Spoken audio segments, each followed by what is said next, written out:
Je veux annoncer la toute nouvelle gamme de produits Vetted. Notre casquette Believe que vous pouvez voir juste ici. Elle est superbe. Notre t-shirt Believe. Il est génial, je vous le promets. Allez sur vettedmerch.store, jetez un œil. Dites-moi ce que vous en pensez. Quoi de neuf, Vetted? Ici Patrick de chez Vetted. Aujourd'hui, nous parlons de ceci. Des informations longtemps cachées sur les ovnis au cœur de la volonté de Trump de libérer d'anciens responsables. Le président Donald Trump a ordonné aux agences fédérales de lever les accords de non-divulgation pour les anciens employés du gouvernement et les contractuels coopérant aux enquêtes sur les phénomènes anormaux non identifiés. Selon les autorités, des années d'enquêtes parlementaires, d'allégations de lanceurs d'alerte et de documents récemment déclassifiés soulèvent des questions. D'autres témoins seraient-ils restés silencieux par crainte que leurs accords de confidentialité ne les empêchent de coopérer aux enquêtes gouvernementales? Les personnes qui pensent détenir des informations ont exprimé une réticence à se manifester, a déclaré le responsable. Nous éliminons cette source de réticence.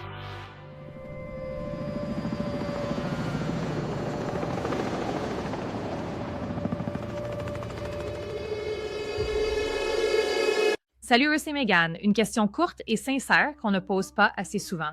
Comment savez-vous que les personnes à qui vous parlez au sein du programme Legacy disent la vérité? Elles ne vous parlent pas seulement à vous, mais aussi à UAP GERB et qui sait à qui d'autre. Alors, comment savez-vous que vous n'êtes pas manipulé? C'est une bonne question, comme David Grusch l'a révélé lors de son entretien exclusif avec moi en juin 2023. Mais permettez-moi d'aller droit au but. Vous dites qu'une espèce intelligente interagit avec cette planète. Oui, c'est potentiellement extraterrestre. Oui, potentiellement extraterrestre. Il a révélé qu'une bataille secrète de la guerre froide avait lieu entre les Russes, les Chinois et les Américains pour le contrôle et l'accès à la technologie des phénomènes aériens non identifiés. Mais il a parlé à suffisamment de personnes directement impliquées dans ce qu'il appelle le programme pour être convaincu que c'est réel. Vous avez donc parlé à des personnes ayant une connaissance directe d'un programme secret sur les objets volants non identifiés. En décembre 2017, Ralph Blumenthal et Leslie Kean ont publié un article explosif dans le New York Times qui révélait un programme secret sur les ovnis et nous a fait entrer dans le mouvement moderne de divulgation. Il a également présenté Luis Elizondo au monde entier pour la toute première fois.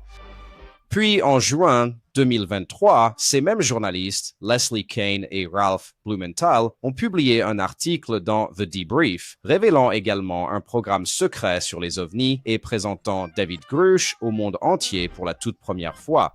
Des responsables du renseignement affirment que les États-Unis ont récupéré des débris d'origine non humaine. Dans cet article, David Grusch a affirmé que des programmes secrets sur les ovnis sont dissimulés depuis longtemps au sein de plusieurs agences abritant des activités liées aux phénomènes aériens non identifiés. Et c'était la première fois qu'un programme historique était mentionné publiquement. Et voilà encore ce mot « phénomène aérien non identifié ». D'après nos conversations, j'imagine qu'ils mettent en place cette sorte d'industrie liée aux phénomènes aériens non identifiés parce qu'ils croient vraiment à leur existence. Les extraterrestres, n'est-ce pas?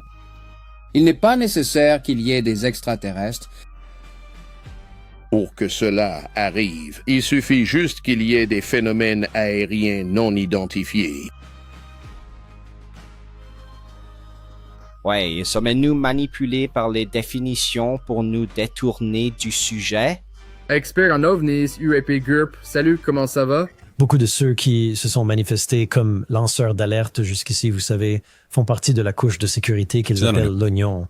Mais ils ne sont pas au cœur, le cœur étant le véritable programme historique. Donc, nous essayons d'atteindre ceux qui étaient vraiment là. Certaines personnes que je connais qui envisageraient de témoigner avant même de se rendre public reçoivent déjà des rappels constants que leur retraite, leurs moyens de subsistance financiers sont en danger. UAP GERB a déclaré, tout comme Ross Coulthart, avoir entendu des propos similaires de la part de personnes au sein ou en périphérie des programmes hérités concernant M. Elizondo. Vous savez, j'ai travaillé avec David pour la force spatiale. Enfin, je ne sais pas si c'est public, mais je vais le dire. Et puis après tout, lui et moi travaillions sur le sujet des phénomènes aériens non identifiés pour la force spatiale, pour un homme très bien. Un haut gradé, un très haut gradé d'ailleurs. Oui, j'ai entendu 2027. J'ai aussi entendu 2036. La qualité dans laquelle je l'ai entendu, je préfère ne pas en parler. Je l'ai entendu quand je travaillais avec la force spatiale des États-Unis. Mais En 2019, la Force spatiale des États-Unis, où travaillait Lou Elizondo, m'a proposé un poste pour travailler avec lui sur la désinformation. Je trouve amusant que les gens attendent encore que le gouvernement fasse des révélations alors que c'est lui qui les cache depuis 70 ans. Alors, à qui se fier? À 7 mains ou à 7 mains? C'est juste que si vous attendez que le gouvernement publie des choses, bonne chance. Et s'il les publie, seront-ce des données véridiques? Le programme secret sur les objets volants non identifiés est-il réel ou n'est-ce qu'un château de cartes prêt à s'effondrer?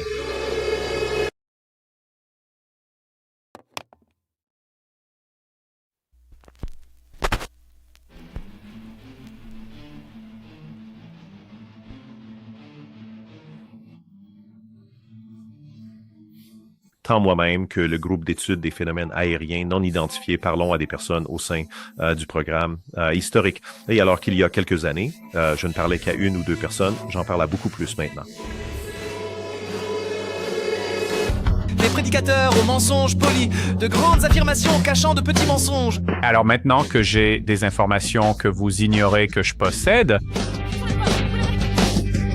je peux vous demander de me cacher cette information et maintenant je peux voir à quoi cela ressemble. Héritage bidon, héritage bidon, dites-le fort, dites-le clairement, la même vieille fumée dans un cadre en faux or. Héritage bidon, héritage bidon.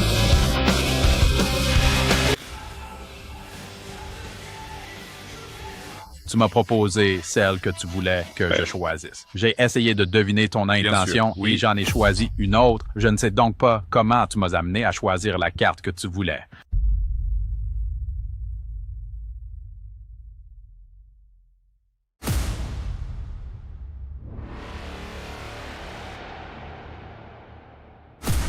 Veuillez cliquer sur le bouton « J'aime » les vecteurs. Cela aide vraiment les vidéos. Et bien sûr, si vous n'êtes pas encore abonné, cliquez sur le bouton « S'abonner ». Je n'ai pas changé mon temps passé sur mon téléphone, j'ai juste changé ce que je fais avec. Voici Free Cash. Vous jouez à des jeux mobiles, remplissez des offres ou faites des sondages rapides et gagnez des pièces que vous pouvez convertir en argent réel. L'inscription est gratuite, sans frais cachés.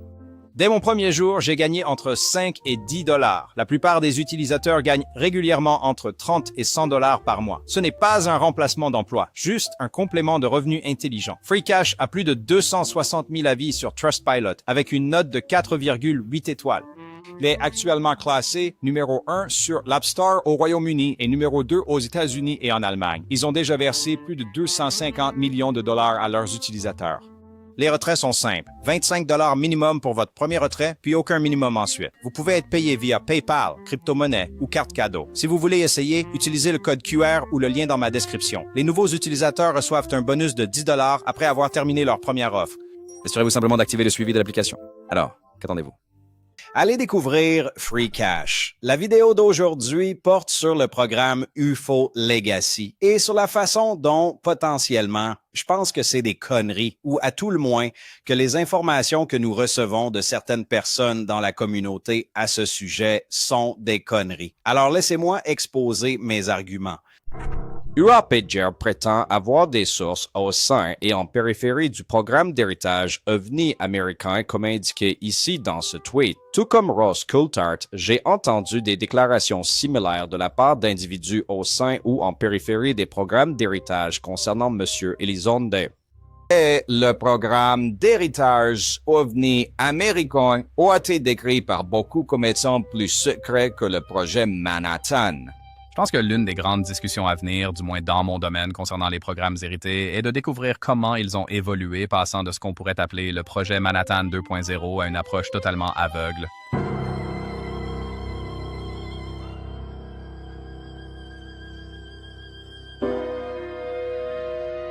Et l'Amérique est sans doute la nation la plus puissante ayant jamais existé sur Terre. Alors, laissez-moi m'assurer de bien comprendre cette affirmation. Gerb prétend avoir des sources au sein du programme d'accès spécial le plus secret que l'Amérique ait jamais créé, plus secret que nos programmes nucléaires, dirigé par la nation la plus puissante ayant jamais existé. Ai-je bien compris? Désolé, mais c'est des conneries. Et n'oubliez pas, Ross Coulthard fait aussi cette affirmation. UAP Gerb et moi-même parlons à des personnes au sein du programme Legacy. Et alors qu'il y a probablement quelques années, je ne parlais qu'à 1 ou 2 personnes. J'en parle à beaucoup plus maintenant. Encore une fois, c'est des conneries. Et pour essayer de le prouver, j'ai défié UAP Gerb à un débat amical, mais il est poliment refusé. Je me demande pourquoi. Certains disent que c'est pour cette raison. Des gars comme Vetted ou même les gars du Night Shift, les gens qui couvrent l'actualité d'aujourd'hui. Pour moi, quand j'ai lancé cette chaîne, je l'ai faite un peu, peut-être pour 2 épisodes. Je ne sais pas comment ceux qui font ça ne souffrent pas d'une sorte de, vous savez, de dépression ou d'anxiété latente, parce que ça m'affecterait. Ouais. Vous savez, j'ai eu mes épisodes de dépression, je sais. Quand j'ai commencé, je me disais, non. Je dois rester à l'écart de ça. Et puis quand vous examinez le sujet et que vous y réfléchissez, vos connaissances sont vastes comme un océan, mais profondes comme une flaque, n'est-ce pas? Parce que vous n'avez ni le temps ni la capacité de vous spécialiser réellement dans les différentes parties du sujet. Et comme nous le savons tous, cela devient très étrange très vite et nous nous concentrons tous sur des aspects différents de ce sujet. Et vous savez, nous manquons de connaissances sur les sujets des autres. Et il y a tellement à apprendre sur les divers aspects de ce sujet. Vous savez, les expérienceurs, la science et la physique, les programmes secrets, il serait impossible de tout couvrir en même temps. C'est un bon point, mec. Eh bien, je suis content que vous en fassiez partie. Mais je dirais plutôt que je soulignerais le ridicule de ces affirmations. Et pour aller plus loin, pourquoi lui confierait-on les secrets les plus sensibles de l'histoire de l'humanité? Si j'étais parieur, je ne miserais pas là-dessus. Et soyons clairs, je ne pense pas que UAP Gerb soit un menteur. Je pense juste qu'il est jeune et influençable. Maintenant, quelle est l'excuse de Ross Coulthard? Je ne sais pas. Et UAP Gerb semble être un type bien, jeune, ambitieux et clairement très intelligent dans certains domaines.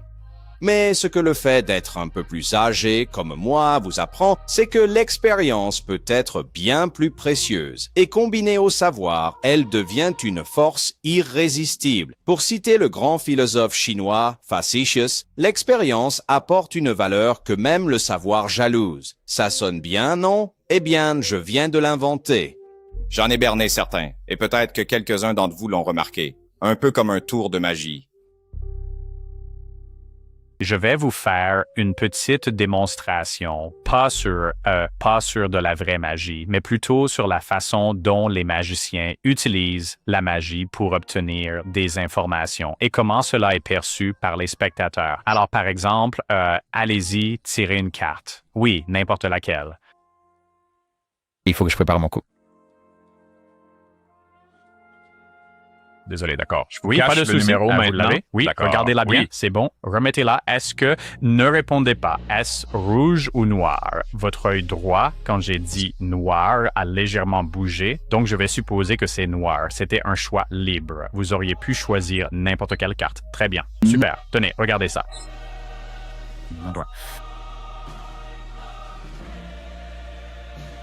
Tu m'as proposé celle que tu voulais que je choisisse. Et j'ai essayé de deviner ce que tu voulais que je prenne. Et j'en ai choisi une autre. Alors, je ne sais vraiment pas comment j'ai été amené à choisir la carte que tu voulais. Eh bien, ça me intéressant dépasse. tout ça. Maintenant, peut-être que Gerbner est juste gentil avec Chris et qu'il n'a pas été dupe du tout. Je vous laisse décider. Mais si Gerbner se faisait berner par ses sources du programme sur les ovnis, quelle expérience a-t-il avec quelqu'un qui essaie de le tromper ou de le piéger? Eh bien, d'après cet extrait, pas grand-chose. Nous sommes totalement distraits. Même quand vous tenez quelque chose d'aussi concret qu'un jeu de cartes. D'accord. Oui, parce que tu as parlé de la faillibilité de la mémoire et à ce jour, j'ai essayé de comprendre comment tu as fait et je n'en ai aucune idée. Je n'ai aucune idée de l'endroit où j'ai été piégé ou de ce dont je ne me souviens pas ou de quand c'est arrivé. Je n'en ai aucune idée. Je veux dire, je n'avais jamais vu de spectacle de magie auparavant. Je n'avais même jamais vu de tour de cartes. Ce que je veux dire, c'est que si les connaissances de Gerbner sur la tromperie sont vastes comme un océan, mais profondes comme une flaque, qu'est-ce qui empêche ces sources de lui raconter des salades? Ça semblait libre. Ça ne l'était pas, n'est-ce pas? C'est une force. On vous donne la carte que je veux. Maintenant que j'ai une information que vous ignorez, je peux vous demander de me la cacher et je peux voir à quoi cela ressemble. donc je peux lire le signal. Et c'est ça. Alors maintenant, j'ai des informations sur vos tics, et ça, pour les magiciens, les mentalistes ou même la CIA, c'est une information vraiment très précieuse. Avoir des informations privilégiées et pouvoir poser des questions dont on connaît les réponses, puis voir comment les gens tournent autour du pot en sachant qu'ils essaient d'éviter la vérité, permet de voir s'ils mentent ou s'ils disent la vérité. Vous prenez la magie et je l'applique simplement à tout l'espace du renseignement et je me dis « Oh mon Dieu, c'est comme s'il faisait littéralement des tours de magie. Ouais. » Oui, et vous le voyez dans ces entretiens. Vous le voyez, vous savez, quand vous leur parlez en personne. Vous savez qu'ils savent des choses, mais ils font les idiots. Et donc, vous savez, moi, quand je fais des tours de magie à ces gens, vous savez, je peux voir... Merci. Je peux voir quels sont leurs tics avant le podcast. Et ensuite, je les cuisine avec ces questions. Je ne devrais probablement même pas dire ça devant la caméra. Je dis juste que si vous prétendez avoir les sources les plus secrètes de l'histoire de l'humanité, comprenez peut-être comment on se fait berner avant de passer pour un idiot.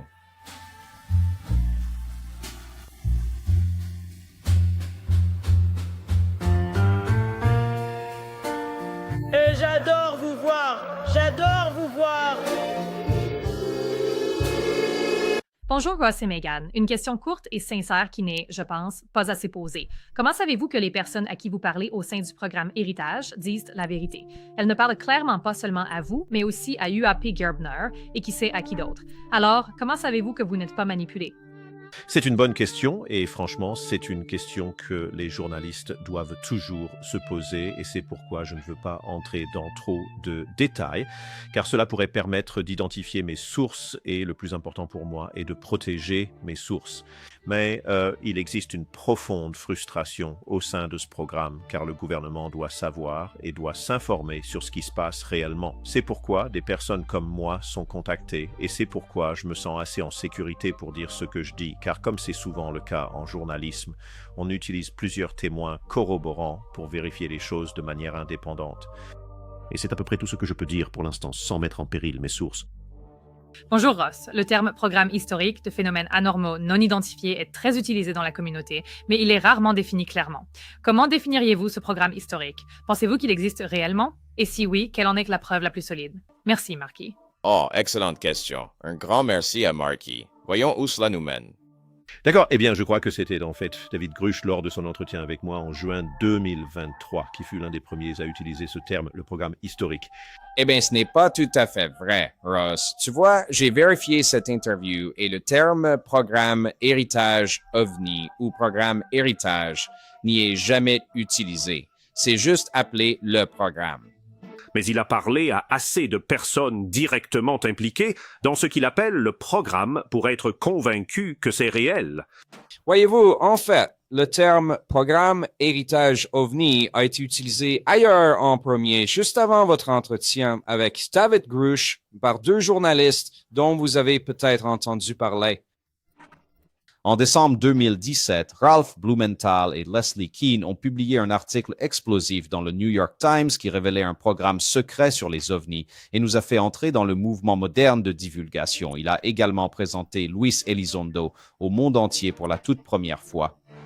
Puis, en juin 2023, ces mêmes journalistes, Leslie Kean et Ralph Blumenthal, ont publié un article dans The Debrief, révélant également un programme secret d'objets volants non identifiés et présentant David Grush au monde entier pour la toute première fois. Des responsables du renseignement affirment que les États-Unis ont récupéré des appareils d'origine non humaine. Dans cet article, David Grush a affirmé que des programmes secrets sur les ovnis étaient dissimulés depuis longtemps au sein de plusieurs agences abritant des activités liées aux phénomènes anormaux non identifiés, et c'était la première fois qu'un tel programme était mentionné publiquement. Et voilà encore ce mot « phénomène anormal non identifié ». D'après nos conversations, j'imagine qu'ils créent cette sorte d'industrie autour des phénomènes anormaux non identifiés parce qu'ils croient vraiment à leur existence. Les extraterrestres, n'est-ce pas? Il n'est pas nécessaire qu'il y ait des extraterrestres.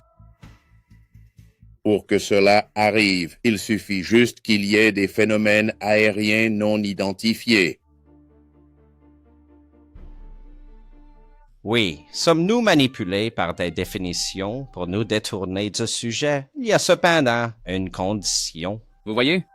Le terme programme historique d'objets volants non identifiés a été utilisé avant cet article avec Ralph Blumenthal et Leslie Kean, mais il s'agissait d'un pré-entretien que David Grush et Bryce Zabel ont enregistré en mai 2023 où en fait Rose Coulthard utilise le terme programme historique d'objets volants non identifiés et non David Grush. Mais cette interview n'a été rendue publique que des mois plus tard.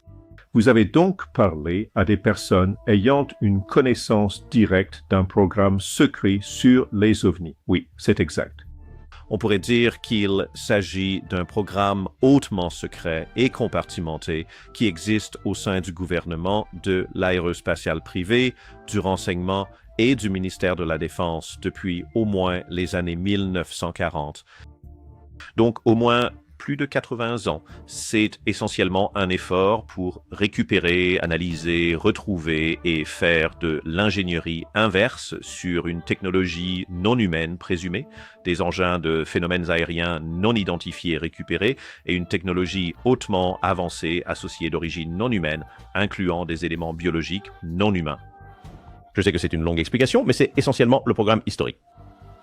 Eh bien, c'est compliqué et vous n'avez même pas répondu à la question, n'est-ce pas? Parce que Marky a demandé « Quelle est la meilleure preuve que vous ayez vue? » Et bien sûr, on n'en parle même pas. C'est tout simplement passé sous silence.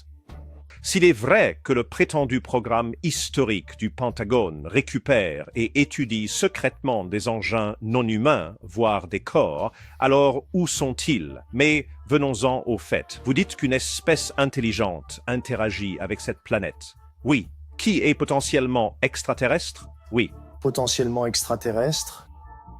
Peut-être. Que voulez-vous dire par peut-être? Peut-être extraterrestre? Oh, les gens vont dire, oh, Patrick, il veut dire que ça pourrait être interdimensionnel, ça pourrait être des voyageurs temporels, ça pourrait être...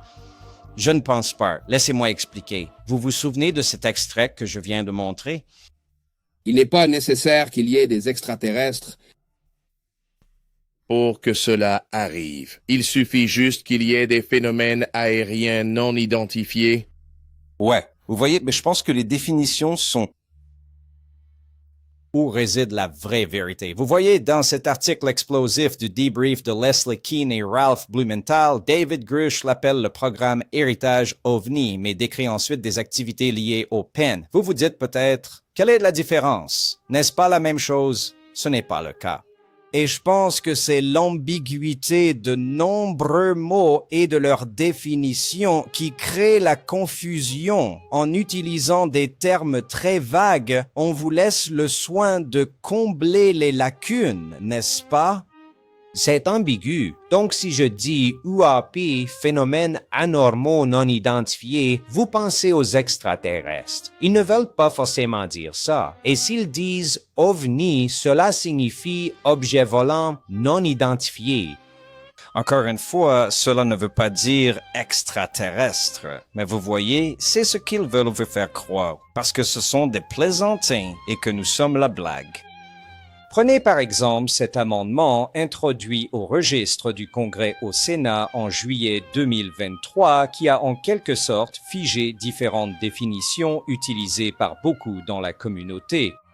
Par exemple, le terme programme historique désigne toutes les initiatives fédérales, étatiques, locales, industrielles, universitaires et privées visant à collecter, exploiter ou faire de l'ingénierie inverse sur des technologies d'origine inconnue ou à examiner des preuves biologiques d'une intelligence non humaine, vivante ou décédée antérieure à la date de promulgation de cette loi.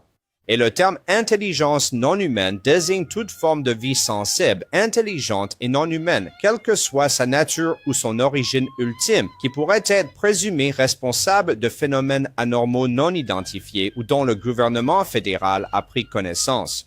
Et enfin, le terme technologie d'origine inconnue désigne tout matériau ou métamatériau, éjectat, débris de crash, mécanisme, machine, équipement, assemblage ou sous-ensemble, modèle ou procédé d'ingénierie, véhicule aérospatial endommagé ou intact et endommagé ou intact, véhicules de surface ou sous-marins associés à des phénomènes anormaux non identifiés ou intégrant des sciences et technologies sans attribution prosaïque ou moyens de fabrication humaine connus.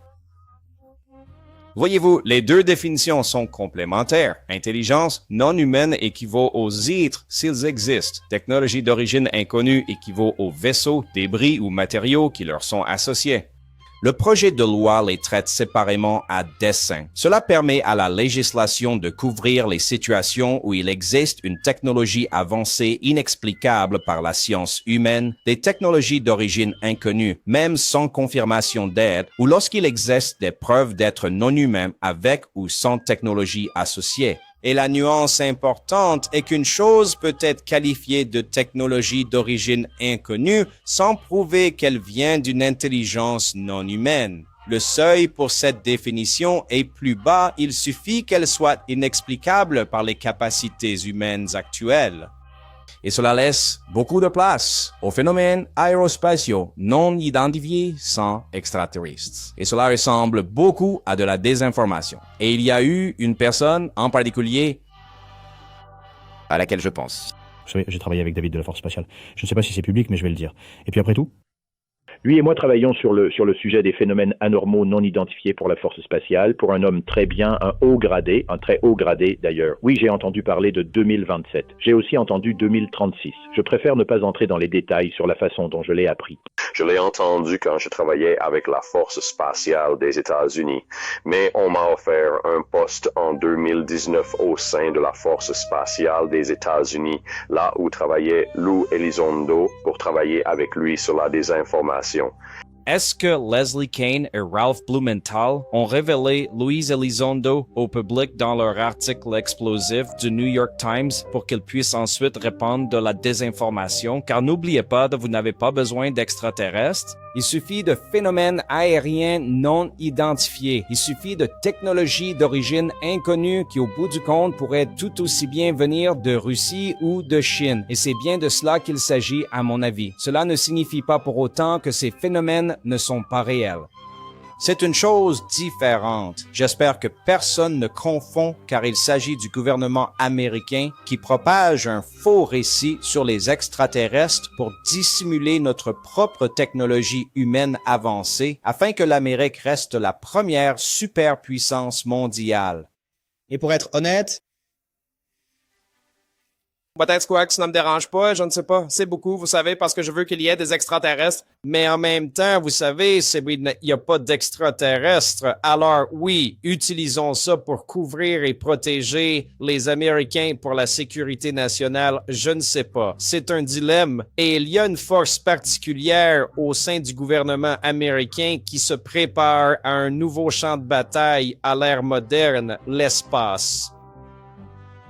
Plus précisément, la Space Force. Et oh, qui a travaillé à la Space Force? Ah oui, Luis Elizondo et David Grush. Et apparemment, Luis Elizondo essayait même d'embaucher le célèbre agent de désinformation Richard Doty. Je ne sais pas. Il y a du vrai là-dedans? Peut-être. Très bien, passons à ma question. Désolé. Oui, d'accord. De quoi parliez-vous en faisant référence à Elizondo et à la force spatiale, tout ça? Richard Doty affirme que la Space Force a proposé à Lou Elizondo de travailler dans la désinformation. Pour commenter, M. Doty. Ouais, en fait, il y a quelques années, j'ai parlé avec Lou. Il m'a contacté. C'était à l'époque où il commençait à travailler pour la force spatiale. Il m'a demandé si je voulais un poste. J'ai dit pour faire quoi? Je le connaissais de nom, mais je ne savais pas exactement ce qu'il faisait à ce moment-là. Il a dit je travaille pour la force spatiale des États-Unis au sein de leur bureau de contre-espionnage. Donc je savais à ce moment-là. Lou travaillait encore pour le gouvernement et au sein de la force spatiale. En fait, et je l'ai appris plus tard, il a commencé. Je me souviens maintenant, la force spatiale est une nouvelle branche du gouvernement. Alors, il a créé un bureau de contre-espionnage au sein de la force spatiale. Lou est un type bien, c'est quelqu'un de très sympathique, mais il faut faire attention à ce qu'on lui dit et à ce qu'on fait quand il nous demande quelque chose. Son contrat a pris fin et il est ensuite passé au secteur privé. S'il travaille toujours d'une manière ou d'une autre pour le contre-espionnage, que ce soit au Pentagone ou peut-être chez un sous-traitant, car je sais que Lockheed a sa propre division de renseignement, tout comme Raytheon. Il faut donc être prudent. Voilà ce que je sais de Lou et de ses liens persistants avec le contre-espionnage. Pour confirmer, Monsieur Doty, vous déclarez officiellement que Luis Elizondo est un agent de désinformation? Non. Je dirais qu'il est possible qu'il travaille toujours dans le contre-espionnage. Je n'utilise pas le mot désinformation. En fait, ce n'est pas ainsi que c'est géré au sein du gouvernement. Ce sont des opérations de tromperie, comme nous les appelons. Mais il est possible qu'il le soit toujours. Et une personne dans la communauté des OVNI qui, en particulier, parle de cette chose précise concernant la Space Force et le nouveau champ de bataille dans l'espace est quelqu'un nommé Christopher Bartel. Qui est-il? Laissez-moi vous donner un petit historique. Et je travaillais aux deux endroits en même temps. Je travaillais pour 51 à temps partiel, puis à temps plein pour Bass. J'avais besoin d'un emploi à temps plein car j'attendais un enfant. C'est donc une façon un peu longue et détournée de le dire.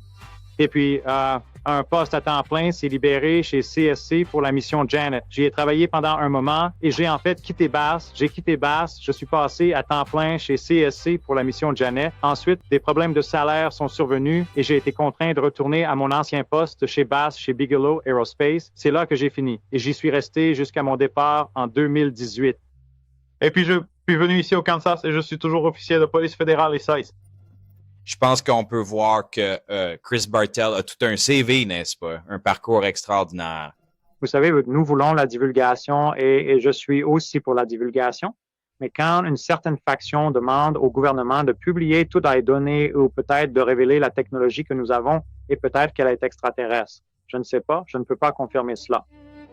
Mais ce que vous faites vraiment, c'est compromettre la sécurité nationale jusqu'à un certain point, car l'objectif global de l'armée de l'air des États-Unis et du complexe militaro-industriel est la domination aérienne mondiale. C'est ça, c'est l'objectif global. Et c'est ainsi que les États-Unis gardent le contrôle et gardent une longueur d'avance sur nos ennemis, car tout se résume à la guerre.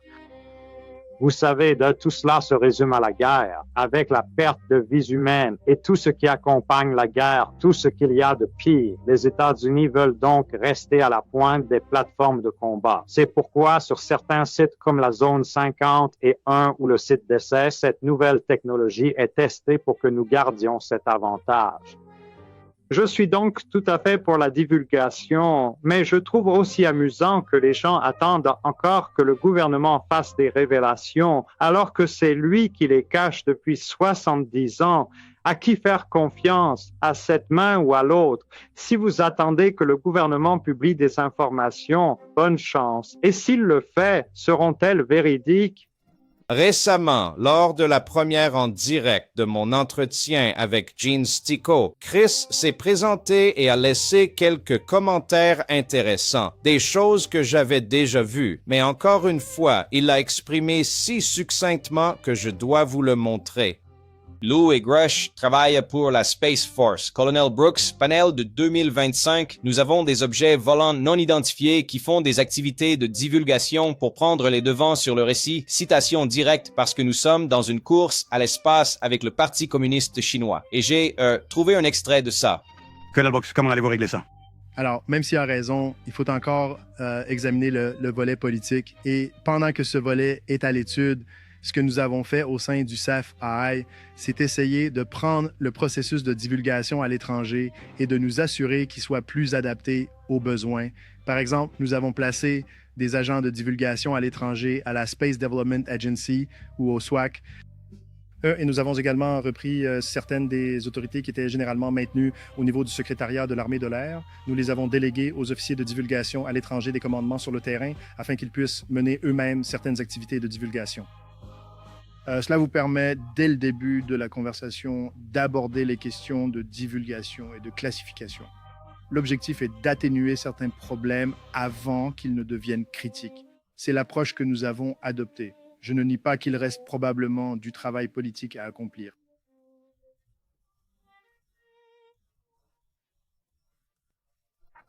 Chris a aussi ajouté ce récit sur les phénomènes aériens non identifiés est pour l'Amérique. Il est clair que les opérations de contre-espionnage ont débuté en 2017 et nous avons subi une décennie de tromperie car une nouvelle technologie va être déployée pour la suprématie spatiale. Vous voyez, c'est ce que beaucoup de gens disent, en fait, n'est-ce pas? Donc, cet article du New York Times de Leslie Kean et Ralph Blumenthal qui ont mis Luis Elizondo sur le devant de la scène marque le début du contre-espionnage. Puis, ces deux mêmes journalistes ont révélé David Grush 6 ans plus tard et Lou comme Grush ont tous deux travaillé pour la force spatiale.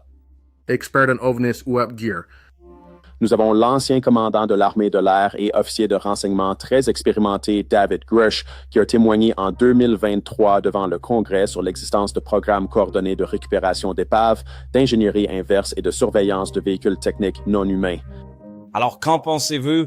Est-ce une théorie folle? Est-ce totalement invraisemblable? Cela signifie-t-il que tout ce que dit le gouvernement sur les extraterrestres n'est pas faux? Juste une partie, n'est-ce pas? Je ne sais pas. Est-ce que cela explique tout? Est-ce que cela n'explique rien? Je ne sais pas.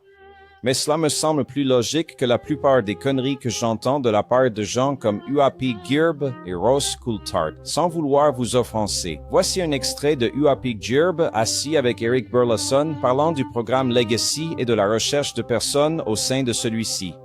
Le Congrès doit convoquer les responsables du département de l'énergie, de la NNSA, du Bureau des transports sécurisés et les placer sous serment pour les interroger, que je pense que cela pourrait être une démarche très importante.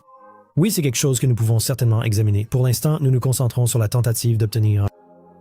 En ce moment, nous essayons de contacter des personnes dont nous avons de fortes raisons de croire qu'elles faisaient partie du programme historique lui-même. Beaucoup de ceux qui se sont manifestés comme lanceurs d'alerte jusqu'ici font partie de ce qu'ils appellent la couche de sécurité de l'oignon. Mais ils ne sont pas au cœur, le cœur étant le véritable programme historique. Donc c'est ce que j'essaie de découvrir, les personnes qui étaient vraiment là. Oui, l'ironie ici, c'est qu'Eric Burleson cherche exactement à savoir à qui parle UAP Gerb. C'est ce qu'il prétend. Alors pourquoi Eric Burleson ne demande-t-il pas à UAP Gerb de révéler ses sources? C'est vrai, ce sont des gens au sein du gouvernement, parce qu'ils n'existent pas. Pourquoi UAP Gerb aurait-il des sources si secrètes tout en étant libre de circuler? Vous ne pensez pas que la Chine ou la Russie s'en prendrait à ce podcasteur apparu de nulle part il y a quelques années? Encore une fois, comme je l'ai dit plus tôt dans la vidéo, je ne pense pas que Gerb ment, dans le sens où il parle bien à quelqu'un. Il parle à des gens. C'est juste que ces personnes ne font pas partie d'un programme secret sur les ovnis. Et Gerb est pourtant totalement convaincu que c'est le cas. Ah, je suis sûr que s'il regarde ce chi, il a ça dit. On n'a aucune idée, Patrick. Je parie que tu n'as aucune idée, car qu'est-ce qui est le plus probable? Que Gerb soit crédule. Minty. Y-t-il des sources au sein du programme le plus secret jamais créé par la plus grande superpuissance que le monde ait jamais connue? Est-ce que cela a du sens? Non, ça n'a aucun sens, comme je l'ai prouvé plus tôt dans la vidéo. Et Gerb n'est pas vraiment un expert, n'est-ce pas? Je me fais avoir. Je n'ai aucune idée d'où j'ai été piégé, ou de ce dont je ne me souviens pas, ou de quand c'est arrivé. Je n'en ai aucune idée. Je veux dire, je n'avais jamais vu de spectacle de magie auparavant. Je n'avais même jamais vu de tour de cartes. Parce que je pense que Gerb méprise ceux dont les connaissances sont vastes comme un océan mais peu profondes et qu'il valorise davantage ce qu'il croit savoir, qui serait profond comme un puits. Mais vous connaissez le dicton sur ce que dit le gars au fond du puits, n'est-ce pas? Rien, car il était si profondément au fond du puits que personne ne pouvait l'entendre. Car ne pas voir la forêt à cause des arbres n'est pas une bonne chose non plus. Je veux dire, Gerbe a dit dans un podcast que, vous savez, ces témoins à qui il parle ont trop peur de se manifester à cause de la suppression de leur pension ou de ceci ou de cela, ou ils ont peur. Ce qui est aussi particulièrement troublant dans cette situation, c'est que je connais toute une liste de futurs lanceurs d'alerte. Ces gens suivent le domaine. Ils suivent le domaine des ovnis, se tiennent au courant de ce qui se passe. Ces personnes ne témoigneraient jamais, même dans 1000 ans, quand elles voient le genre de traitement réservé à des gens comme Dylan, Matt ou Dave Grush. Parce qu'il y a d'autres lanceurs d'alerte qui racontent à quel point il est difficile d'en être un. Gerbe, laissez-moi, j'ai cette mauvaise habitude, mais j'apprécie que vous disiez cela, car ce que vous venez de dire est essentiel. Pourquoi quelqu'un travaillant dans ces programmes se manifesterait-il pour dire « Je veux que ma femme soit harcelée, qu'elle perde son emploi, que les gens sachent où j'habite, que je perde mon propre emploi et que je retire mon plan d'épargne retraite ». Je veux dire, pensez-vous que cela encourage d'autres lanceurs d'alerte à se manifester? Probablement pas. Alors, quel est le but final ici? Eh bien, nous pourrions bientôt le découvrir car le président vient d'émettre une directive stipulant que tous les anciens employés du gouvernement et les sous-traitants des entreprises de technologie aérospatiale avancées peuvent désormais se manifester et parler librement. Leurs accords de confidentialité seront levés et ils peuvent désormais parler via Aero ou Pursue, n'est-ce pas, qui est l'initiative gérant les tranches publiées. Ils peuvent maintenant se manifester et parler. Il n'y a plus d'excuses. C'est le moment de vérité, n'est-ce pas? Vous disiez ne pas pouvoir parler à cause des accords de confidentialité ou par peur pour votre retraite ou autre. Il n'y a plus aucune raison de s'inquiéter? Des informations sur les ovnis longtemps cachés au cœur de la volonté de Trump de libérer d'anciens responsables. Le président Donald Trump a ordonné aux agences fédérales de renoncer aux accords de non-divulgation antérieurs pour les anciens employés du gouvernement et les sous-traitants coopérant aux enquêtes sur les phénomènes anormaux non identifiés. Selon les autorités, des années d'enquêtes parlementaires, d'allégations de lanceurs d'alerte et de documents récemment déclassifiés soulèvent des questions. D'autres témoins seraient-ils restés silencieux par crainte que leurs accords de confidentialité ne les empêchent de coopérer aux enquêtes gouvernementales? Les personnes qui pensent détenir des informations ont exprimé une réticence à se manifester, a déclaré le responsable. Nous éliminons cette source de réticence. David Grush doit se manifester. Eric Davis doit se manifester. Tous ceux que vous voyez parler d'OVNI ou qui étaient impliqués, n'est-ce pas? Tim Gallaudet, Matthew Brown, Dylan Borland, Jeff Nuccitelli. Le moment est venu. Manifestez-vous, dites tout ce que vous savez ainsi que tous les autres. C'est le moment de vérité. Si le président des États-Unis émettait un décret présidentiel qu'elle me libère de tous mes accords de non-divulgation. Les accords de non-divulgation sont des contrats de confidentialité. Ce sont les accords que nous devons signer pour chaque compartiment de nos habilitations de sécurité. Donc, si le président annule ou lève mon obligation liée à ces accords de non-divulgation et que je suis assigné par le Congrès, quelqu'un au Capitole, une commission au Sénat ou à la Chambre, ou les deux, de révéler tout ce que je sais, appris lors de mes enquêtes classifiées ou non sur les programmes hérités de récupération d'épaves, de phénomènes anormaux non identifiés, de rétro-ingénierie, de matériel et d'entités non humaines. Je le ferai si je pouvais en être dispensé ou absous d'une manière ou d'une autre par décret présidentiel. Et si le Congrès me convoque, oui, j'irai leur dire tout ce que je sais. Et il pourrait y avoir un petit souci ici, car il y a moins de 2 mois, l'administration Trump voulait que les fonctionnaires signent des accords de confidentialité. Il proposait des accords de non-divulgation pour les employés du gouvernement américain afin de tenter de limiter les fuites dans la presse. Et maintenant, l'administration Trump lève les accords de non-divulgation. Et vous vous demandez peut-être, Patrick, pourquoi parles-tu autant de Gerbe, de Ross, de ces gars-là? Eh bien, ce ne sont pas juste des créateurs de contenu ordinaire comme moi, vous savez, ou Chris Ramsey, ou Jesse Michaels. Gerbe a atteint un niveau supérieur, tout comme Ross, n'est-ce pas? Ross est un journaliste d'investigation. C'est comme ça que Gerbe le décrit, n'est-ce pas? Il fait de grandes déclarations, des déclarations qui sont entrées dans la sphère publique. Eh bien, nous avons le droit de critiquer cela. C'est un peu le but. Vous voyez, je n'ai pas de source secrète. Je ne laisse personne essayer de me manipuler ou de me duper. Je peux avoir tort dans toute cette vidéo, mais devinez quoi, il n'y a que moi. J'ai tort à cause de moi, alors que des gens comme Gerb pourraient avoir tort à cause des autres. L'utilise littéralement comme une marionnette. Et bien sûr, ce n'est que mon avis. Je vais recevoir beaucoup de critiques. Mais ce n'est pas grave. On riposte. Nous critiquons les grandes affirmations. C'est un peu le but de tout ça. Et j'ai essayé d'avoir cette conversation avec Gerb et d'avoir un débat amical, n'est-ce pas? Il a donc évité le sujet, n'est-ce pas? Peut-être qu'il verra ça et se dira « D'accord, je vais parler à Patrick. » Mais aussi comme une poussée de dopamine en donnant un contrepoint pour, vous savez, dénigrer les héros américains. C'est tellement bizarre. Et genre, vous savez, si vous êtes, je suis en fait pour que les gens soient sceptiques. Vous savez, si un témoignage sort et que vous sentez qu'il n'est pas corroboré. Très bien. Genre, vous savez, attaquez-vous-y.